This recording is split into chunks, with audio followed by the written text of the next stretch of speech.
The skies over Seoul darkened that Tuesday afternoon, not from storm clouds but from something far more terrifying. Enormous metallic ships hovered silently above not just Korea, but every major city across the globe. For 3 days, they simply watched, saying nothing, doing nothing. The world held its breath. On the 4th day, they spoke. "People of Earth," the voice boomed in perfect Korean, simultaneously broadcasting in every language worldwide. "I am Commander Han of the Starlight Empire. Your planet is now under our protection." June, a university student, stood frozen in the middle of a crowded street, his coffee forgotten in his hand as he stared upward like everyone around him. The massive ship above Seoul stretched for kilometers, blocking the sun and casting an unnatural shadow across the city. "Protection is not a request," Commander Han continued, his voice somehow both calm and threatening. "It is an established reality." Within hours, world leaders gathered for an emergency United Nations session. Secretary Kim represented South Korea, her usually confident demeanor shaken as she joined other diplomats in what would become humanity's first and only attempt at negotiation. "We welcome peaceful contact," she said into cameras broadcasting to the ships above, "but we maintain our sovereignty." The aliens' response came the next morning. A small, uninhabited island in the Pacific vanished in a flash of light visible from space. Satellite imagery showed nothing remained but churning water where land had stood for millions of years. "That was one weapon, on its lowest setting," Commander Han announced afterward. "You have 24 hours to surrender formal authority." People panicked. Some fled cities while others barricaded themselves indoors. Military forces worldwide mobilized but remained on standby. What could tanks and jets do against beings who could erase islands? June volunteered at a shelter set up in his university, helping families who'd evacuated coastal areas. "Will we fight them?" asked a young boy clutching his backpack. "I don't know," June answered honestly, handing him a bottle of water. "But we'll stay together no matter what." 20 hours into the ultimatum, with social order deteriorating, President Yoon addressed the Korean people. His message echoed what leaders worldwide were telling their citizens. Resistance against such technology would only bring destruction. The formal surrender came with 6 hours to spare. Within days, alien representatives established outposts in every major city. They called themselves Starlighters, and their empire stretched across hundreds of worlds. Earth was simply their newest acquisition, a resource territory, as they classified it in their documents. June watched from his apartment window as Starlighter ships began constructing massive structures outside Seoul. Work crews were formed and humans were assigned labor roles based on rapid assessments of their physical capabilities. His roommate Min was taken on the first day, assigned to heavy lifting at a processing facility. He returned 2 weeks later, thinner and silent about what he'd seen. "They don't see us as people," Min finally whispered one night. "More like useful animals." The occupation established its patterns. Quickly, Starlighter administrators, led by the coldly efficient Governor Choi, set up systems to extract Earth's resources. Everything from rare minerals to biological samples. Humans maintained limited local governance, but any resistance was met with swift, terrible consequences. When protesters gathered in Mumbai, their entire city district lost power and water for a week. The message was clear. June found himself assigned to data entry, his language skills useful for translating human records into formats the Starlighters could process. The work gave him access to their facility outside Seoul, where he witnessed their technology firsthand, machines that seemed magical, computers that operated on principles he couldn't begin to understand. 3 months into the occupation, food rationing began. Earth's resources were being redirected to Starlighter projects. Hospital supplies dwindled as medical equipment was requisitioned. Schools remained open but with modified curricula focusing on skills useful to the occupiers. "They're stripping our planet," June's father said during a rare family dinner, his voice low despite the privacy of their home. No one knew if the Starlighters were listening. "Not just resources, our humanity too." The aliens made little effort to understand human culture or needs. When winter approached and people requested additional heating fuel, Governor Choi simply suggested they adapt as species on other conquered worlds had done. Some humans tried collaborating, hoping for better treatment. They were rewarded with slightly larger food rations and less demanding work assignments. Most, however, simply endured, keeping their heads down while silently remembering what freedom had felt like. The first executions came 6 months after the initial landing. 3 workers had sabotaged equipment at a mining facility in Australia. They were publicly disintegrated as a warning, their deaths broadcast globally. That night, June couldn't sleep. He stared at his ceiling, wondering if humanity would ever know independence again. The Starlighters' technology seemed insurmountable, their control absolute. What future existed for Earth except as a depleted resource colony? Yet in the darkness of that night, across the city in a research facility where the Starlighters stored their most advanced computing systems, Professor Lee was making a discovery that would change everything. A discovery about how their seemingly perfect technology worked, and about how it could fail. June didn't know it yet, but the seeds of resistance were already taking root, and humanity's greatest strength, the one thing the Starlighters hadn't accounted for, was about to become apparent. The aliens had conquered many worlds, but they had never encountered humans before. They had never faced a species with such remarkable adaptability, creativity, and determination. They would learn. Professor Lee wiped sweat from her forehead as she stared at the alien computer terminal. After 6 months of forced work in the Starlight Empire's research facility outside Busan, she had finally found something extraordinary. The aliens had assigned her to basic data translation, believing humans incapable of understanding their advanced systems. They were wrong. They never expected me to understand their math, she whispered to herself, careful not to attract attention from the Starlighter guards who patrolled the facility. Their tall, imposing figures kept watch over the human workers with cold efficiency. Professor Lee had been a quantum physicist before the invasion, one of Korea's brightest minds. Now she spent her days processing alien data, but her nights secretly studying their technology. What she discovered hidden in their computing systems shocked her, a fundamental vulnerability. The Starlighters had developed their technology along completely different mathematical principles than humans had. Their systems were incredibly advanced but followed rigid patterns. These patterns created a blind spot, a specific type of quantum interference that could temporarily disable their systems. It's like they built the most advanced lock in the universe, she murmured to herself, but forgot there might be different kinds of keys.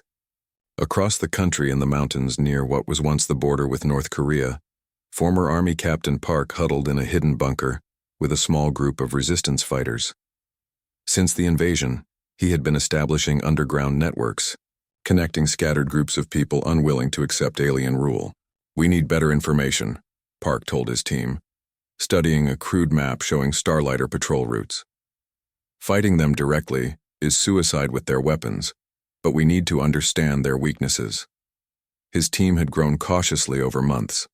A network of farmers provided food, former soldiers offered training, engineers salvaged and studied scraps of alien technology from garbage disposal sites. But they needed more, a real advantage, not just hit-and-run raids that barely inconvenienced the occupiers. That advantage arrived unexpectedly on a rainy night when a thin, exhausted woman was brought to their hidden camp. "This is Professor Lee," whispered their contact, a truck driver who smuggled supplies between cities. "She escaped from the Busan research facility. Says she has information about the alien systems." Professor Lee's discovery spread through resistance networks like fire through dry grass. Her explanation was complex, but the implication was simple. The aliens weren't invincible. Their technology had a weakness that humans could exploit. "It's like their computers get confused by certain patterns of quantum noise," she explained to Captain Park and his team, using a stick to draw diagrams in the dirt floor of their bunker. "We could build devices that generate this interference. It won't destroy their systems, but it will disable them temporarily." "How temporarily?" Park asked. "Minutes, maybe an hour if we're lucky," she replied. "But in that time, their weapons, communications, even their ship's controls would fail. Building. These devices required components, some common, others that could only be found in Starlighter facilities. The Resistance began careful operations to gather what they needed, taking enormous risks. Jin, a teenager who had lost his parents during the initial invasion, became one of their most valuable assets. Small and quick, he could slip into restricted areas unnoticed, pocketing tiny components and disappearing before guards realized anything was missing. "My size is finally good for something," he joked after returning from a dangerous run into a Starlighter storage facility. His backpack contained critical parts that Professor Lee had requested. The first prototype interference device was smaller than a cell phone, an unimpressive-looking object that contained Professor Lee's brilliant adaptation of human and alien technology. The test came during a routine Starlighter patrol near their mountain hideout. "Remember, we're just testing if it works," Captain Park warned his team. "No attacking them, no matter what happens." Jin activated the device as the patrol approached. The effect was immediate. The hovering Starlighter vehicle dropped 3 meters to the ground with a crash. The 2 alien guards stumbled, their weapons and communication devices dead in their hands. For 7 precious minutes, the mighty representatives of the Starlight Empire were helpless. The Resistance team observed from hiding, hardly daring to breathe. When the effect wore off, the confused Starlighters reported a technical malfunction, never suspecting human interference. That night, celebration in the Resistance camp was tempered with careful planning. "This is just the beginning," Professor Lee cautioned. "We need more devices, better coordination." Captain Park nodded. "And we need to connect with other resistance groups. This can't just be about Korea, it has to be global. Through secret channels, old radio frequencies, coded messages hidden in authorized communications, and a network of trusted couriers, word spread. In Japan, Brazil, Kenya, and dozens of other countries, similar resistance cells had formed. Professor Lee's discovery gave them all purpose and hope. In the Starlighter Administrative Center in Seoul, Governor Choi noticed the first signs of trouble 3 months later. Small but increasing incidents of equipment failure plagued their operations. A communications array in Thailand mysteriously shut down for 12 minutes. A security system in Argentina failed, allowing stored food supplies to be stolen. A transport ship in Canada experienced unexpected navigation problems. "These are unrelated malfunctions," his technical advisor assured him. "The atmosphere on this planet has unexpected effects on our equipment. Nothing to be concerned about." Governor Choi wasn't convinced, but the incidents seemed too scattered and minor to warrant serious investigation. The Empire had conquered dozens of worlds without serious resistance. Humans were classified as a low-level species, barely more advanced than labor animals on other conquered planets. The thought that they could pose any real threat seemed absurd. This underestimation was humanity's greatest advantage. In their hidden mountain base, Professor Lee worked tirelessly to improve her designs, while Captain Park expanded their operations. The resistance grew stronger each day, gaining confidence with every small victory. "Do you really think we can win?" Jin asked one evening as they watched the sunset over the mountains. Captain Park put his hand on the boy's shoulder. "The Starlighters think they know everything about conquest, but they've never met humans before, and they certainly never expected us to fight back like this." For the first time since the dark ships appeared in Earth's skies, people had reason to hope. The seeds of resistance had taken root, and they were about to bloom in ways the Empire could never anticipate. "Humans are unpredictable," Governor Choi complained during his report to Starlight Empire headquarters. "They don't follow logical patterns." This unpredictability was becoming a serious problem for the occupying forces. 8 months into Earth's occupation, the Starlighters faced an increasing number of unexplainable equipment failures and minor sabotage incidents that seemed to appear randomly across the globe. What Governor Choi couldn't understand, was that this unpredictability was humanity's hidden advantage. The resistance wasn't fighting according to any alien military doctrine. They were improvising, adapting, creating strategies no other conquered species had tried before. In the mountain hideout, Captain Park's team had grown to over 50 members. Each person brought unique skills. Sujin had been a high school chemistry teacher and now repurposed everyday chemicals to create smokescreens and distractions. Old Man Kang had worked as an electrician for 40 years and could rewire anything. Young Ho had driven delivery trucks and now memorized every Starlighter patrol route within 100 kilometers. The aliens think in straight lines, Professor Lee explained during a strategy meeting. Their entire empire operates on hierarchy and fixed protocols. When something doesn't fit their expectations, they struggle to respond properly. She had expanded her initial discovery about the quantum interference devices, creating versions that could affect different types of Starlighter technology. Some disrupted communications while others targeted weapons or vehicle systems. Each device was hand-assembled using salvaged components and improvised tools. The Resistance called them fireflies, small but capable of creating surprising light in the darkness. Today we begin Operation Scattered Light, Captain Park announced to the assembled team. We've coordinated with resistance groups worldwide.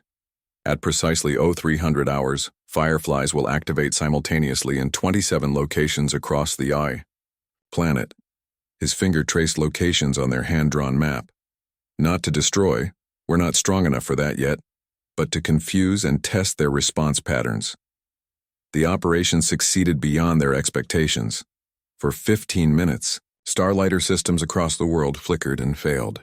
In those precious minutes, resistance teams gathered crucial intelligence, stole supplies, and in some cases, freed human workers from labor camps. The aliens' response revealed another weakness. Their rigid command structure couldn't adapt quickly to widespread, coordinated disruption. Governor Choi issued standard security protocols that were slow to implement and missed the true nature of the attack. They still think these are technical malfunctions, Professor Lee said, analyzing the Starlighter communication intercepts. They're looking for environmental factors or system design flaws. They can't imagine that we're causing this. This blindness gave the resistance time to grow stronger. Networks connected between continents. Firefly technology spread and improved. Tiny victories accumulated into something larger. Hope. Seo Yan, who had been a nurse before the invasion, joined the mountain camp after escaping a Starlighter medical research facility. Her knowledge of alien biology provided new insights. They're not as physically resilient as they look, she explained, sketching alien anatomy from memory. Their metabolism is adapted to higher oxygen levels than Earth's. They're actually struggling to breathe here. That's why they wear those collar devices. This information sparked new resistance strategies focusing on air supply systems in Starlighter bases. When Young Ho's team managed to introduce harmless but irritating pollen into ventilation systems at 3 facilities, dozens of aliens were temporarily incapacitated. 4 months into the resistance campaign, Governor Choi finally recognized that the incidents weren't accidental. In a secure communication to Empire headquarters, he requested additional security forces. The native species is demonstrating unexpected behaviors, he reported. While primitive, they appear capable of coordinated activities against our interests. His superiors were unconvinced. Standard subjugation protocols have proven effective on 46 worlds. Came the response. Your request for additional resources is denied. Implement higher security measures with your existing allocation. But the aliens' standard protocols had never encountered human creativity and determination. When Starlighters increased patrols, the resistance went dormant in those areas while increasing activities elsewhere. When new security systems were installed, humans found ways to circumvent them, often using the aliens' own technology against them. The most daring operation came when a small team including Professor Lee, Captain Park, and Jin infiltrated a small Starlighter scout ship during a maintenance cycle. Using Firefly devices to disable security systems, they gained access to the vessel's control systems. We have 15 minutes before their backup generators restore power, Professor Lee said, her fingers flying over the alien control surfaces. Jin, connect our data device to that port. Captain, watch the entry point. For 12 precious minutes, she downloaded critical information about Starlighter ship operations while simultaneously uploading a hidden program designed to collect future data. When they escaped minutes before security systems reactivated, they carried with them the most valuable intelligence yet captured. The Starlighters never detected the breach, attributing the system's failure to ongoing equipment problems. But over the following weeks, resistance technicians learned to decipher alien control systems, gaining understanding of how their ships operated. "They think in such straight patterns," marveled Young Ho as they studied the information. "Their navigation sequences are completely predictable," Professor Lee nodded. "That's their greatest weakness. Their technology is advanced, but their thinking is rigid. They can't imagine solutions outside their established parameters." The Resistance began experimenting with captured Starlighter tools and weapons. Humans proved remarkably adept at adapting alien technology for purposes the Empire had never intended. Equipment designed for mining was repurposed into tools that could cut through security barriers. Medical scanners were modified to detect Starlighter patrols from a distance. 6 months into the Resistance campaign, the first successful operation to commandeer a small scout ship stunned both sides. A team led by Captain Park managed to capture an intact vessel during a coordinated Firefly attack on a minor outpost. More surprising to the Starlighters, the humans actually managed to fly it. "Their controls are complex but logical," explained Su Jin, who had discovered an unexpected talent for piloting alien craft. "Once you understand the basic concepts, it's not so different from learning a new language." The captured ship provided both practical advantages and an enormous psychological victory. For the first time, humans had taken something significant from the occupiers, demonstrating that Starlighter technology could be operated by those the Empire considered primitives. Governor Choi's response was predictably harsh. Security measures intensified. Public executions of suspected resistance members resumed. Rations for human workers were reduced as punishment. "These measures will only make more people join us," Captain Park told his team as they discussed the aliens' reaction. "They still don't understand humans. They think fear will control us, but it just makes us more determined." As resistance efforts expanded globally, the Starlighters faced a situation they had never encountered in their long history of conquest. A subjected species that refused to be defeated, that adapted faster than the Empire could respond, and that turned the Conqueror's own technology against them. The hidden advantage was becoming clearer each day. Humans were unpredictable, creative, and impossibly stubborn, and they were just getting started. "Are we really ready for this?" Jin asked, his voice barely audible over the gentle hum of equipment in their underground command center. The young man who had once been just a teenager sneaking components now stood tall as one of the Resistance's key operatives. Captain Park looked around the room at the faces of people who had become his family over the past year. Each person showed signs of the hard fight, scars, tiredness in their eyes, but also something else, determination. "We won't get a better chance," he replied. "The quantum alignment happens tomorrow. Professor Lee says it will amplify our Firefly's effect by at least 3 times. Professor Lee nodded from her workstation where she was making final adjustments to their main transmitter. "The calculations are solid. When Earth's magnetic field aligns with this particular solar flare pattern, our devices will create resonance patterns that their systems simply can't handle." Operation Thunder had been in planning for 3 months. Not just their Korean resistance cell, but coordinated groups on every continent. What had begun as scattered resistance efforts had grown into a global network, sharing information, resources, and technology through carefully hidden channels. Young Ho entered the room, removing his disguise, the uniform of a human worker, at the Starlighter Administrative Center in Seoul. "Final confirmation received," he announced. "Governor Choi's command ship will be in low orbit directly above us during the window. All their major systems will be linked for the quarterly system update." "Perfect timing," Sujin remarked with a grim smile. She had become their tactical leader, transforming from chemistry teacher to resistance commander through hard experience. They're creatures of habit, so predictable. That predictability was key to Operation Thunder.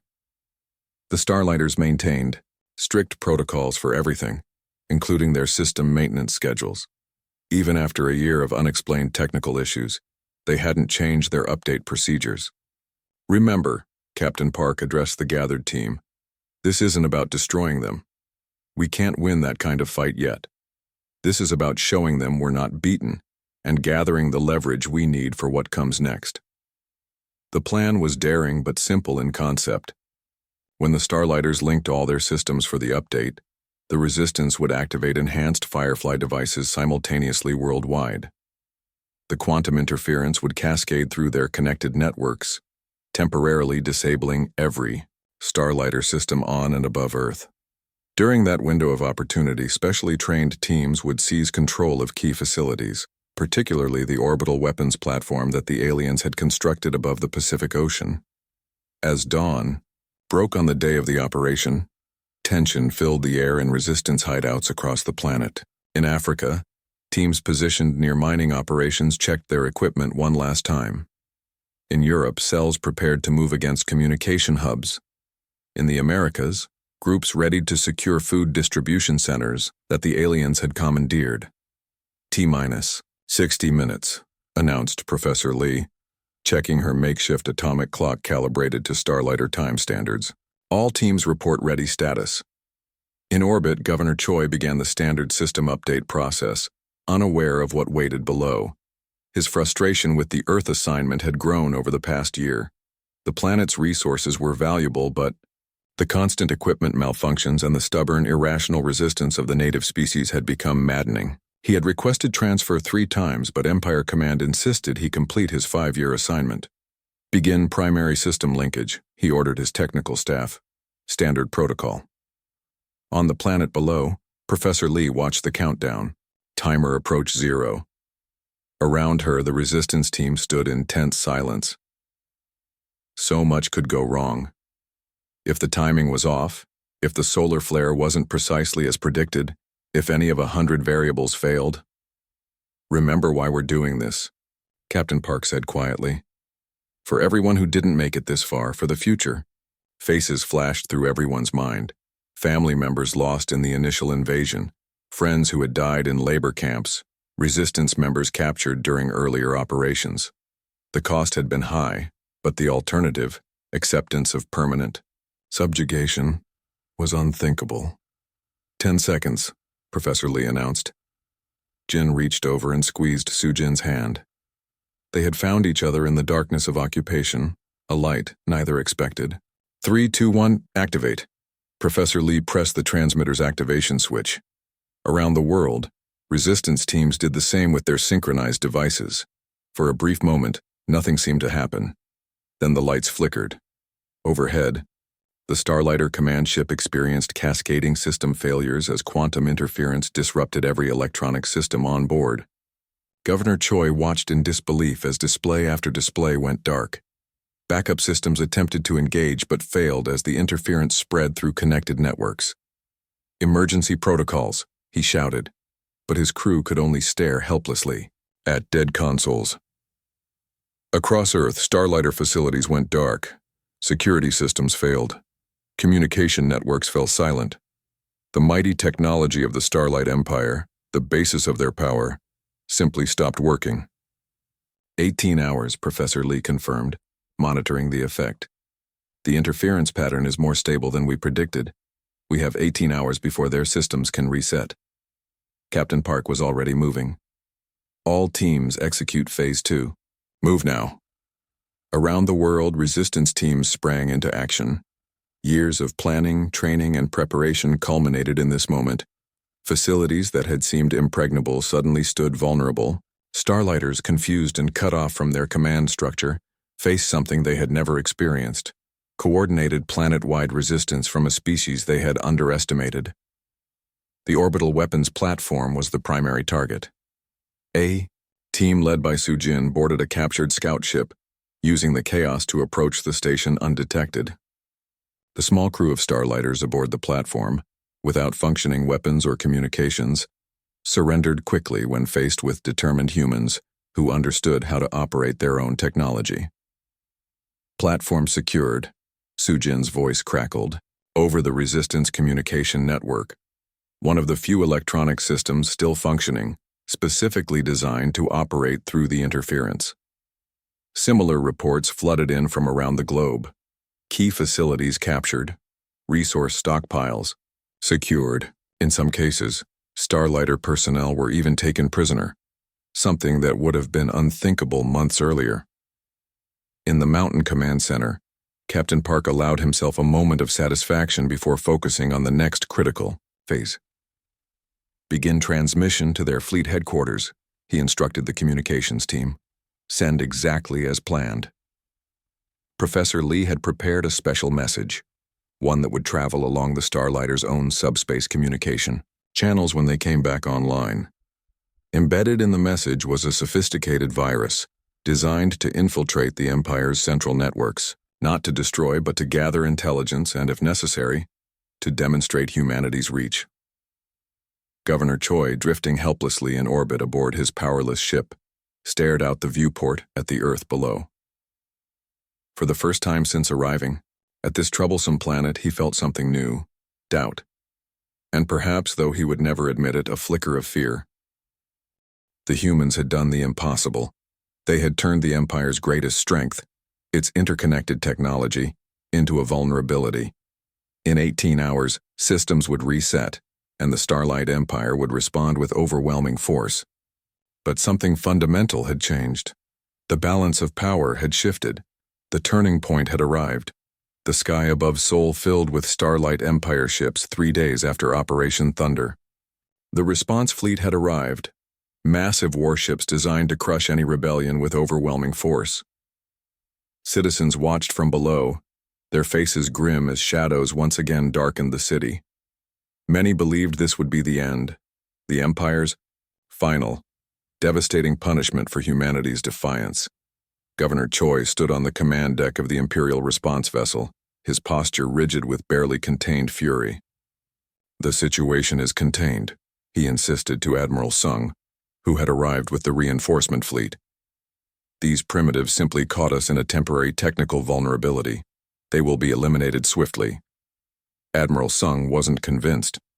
The reports from Earth painted a different picture.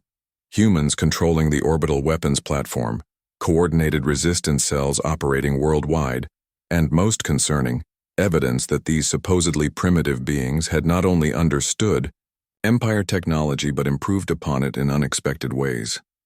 "This planet was supposed to be secured a year ago," the Admiral said coldly. "Instead, I find a disaster requiring an entire battle group to resolve. Perhaps you've been too gentle with these creatures." On the ground, Captain Park watched the ships through high-powered scopes from their mountain hideout. The response was exactly what they had anticipated, massive but predictable. The Empire always followed the same protocols for rebellion: overwhelming show of force, targeted elimination of leadership, and brutal consequences for the general population to prevent future resistance. Their positioning for atmospheric strikes, Young Ho reported, monitoring the ship's movements. "Standard formation." Professor Lee nodded calmly. "Just as expected. Is everyone in position?" Around the world, resistance forces had evacuated their bases hours before the fleet's arrival, moving to secondary locations specifically prepared for this phase. Operation Thunder had never been about winning a direct confrontation. It had been about creating the conditions for what came next. "All teams report ready," Sujin confirmed. "The weapons platform crew is standing by."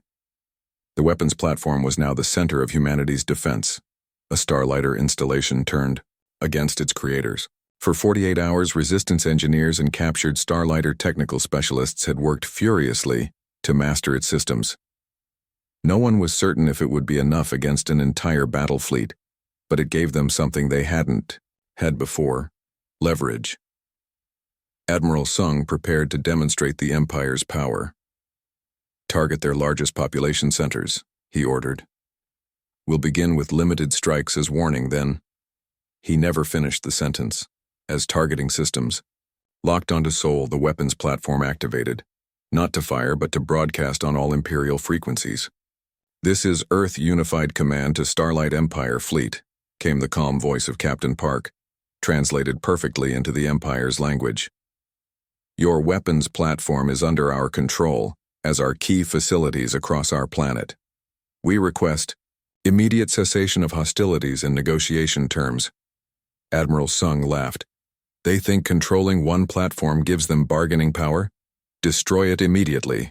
But when fleet weapons officers attempted to target the platform, their systems failed to respond. Confusion spread across the command deck as other ships reported the same issue. Some kind of interference, a technical officer reported, frantically, checking diagnostics. Navigation systems compromised across the fleet. What the Empire didn't know, couldn't have known, was that Professor Lee's virus had spread far beyond Earth. Transmitted during Governor Choi's emergency communication after Operation Thunder, it had infected the response fleet systems before they even arrived.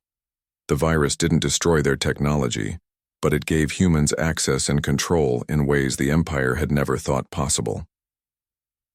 On the planet below, Jin monitored the fleet's communications from their new command center, hidden deep in abandoned subway tunnels.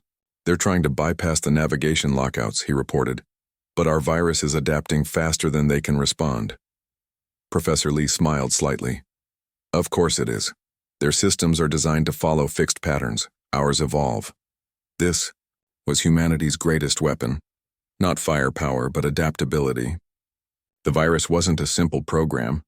It was a constantly evolving system that learned and changed, incorporating both human creativity and Starlighter technical precision in ways neither could achieve alone. In orbit, Admiral Sung faced an impossible situation. His mighty fleet hung immobilized above Earth, their weapon systems unreliable and navigation compromised. The creatures below somehow controlled not just the weapons platform, but aspects of his own ship's operations. This is impossible, Governor Choi whispered, watching display screens flicker with unauthorized access warnings. They're primitives. Clearly, Admiral Sung replied icily. Your assessment was flawed. The Admiral faced a choice no Imperial commander had confronted before. Negotiate with a conquered species or risk the destruction of a significant portion of the Empire's fleet. His tactical analysis was clear. Even if they regained control, the cost would be enormous. Captain Park's voice came through again. We are transmitting our terms. We do not seek war with the Starlight Empire. We seek recognition of Earth's sovereignty and a mutual non-interference agreement. The terms were surprisingly reasonable. Earth would remain independent, with limited trade relations established after a cooling-off period. The Empire would withdraw all forces, but could maintain a small diplomatic presence. Most importantly, humanity would not share their interference technology with other worlds in the Empire. That last point caught Admiral Sung's attention.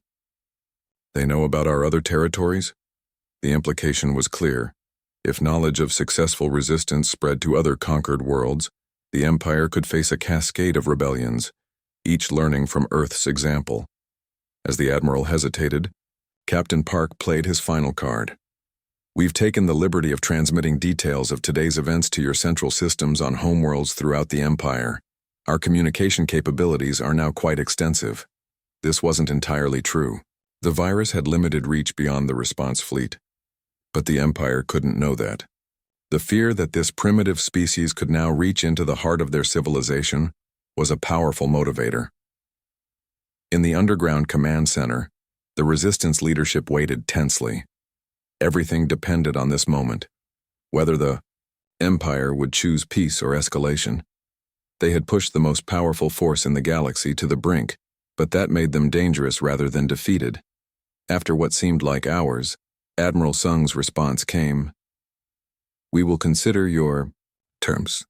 3 days of tense negotiation followed.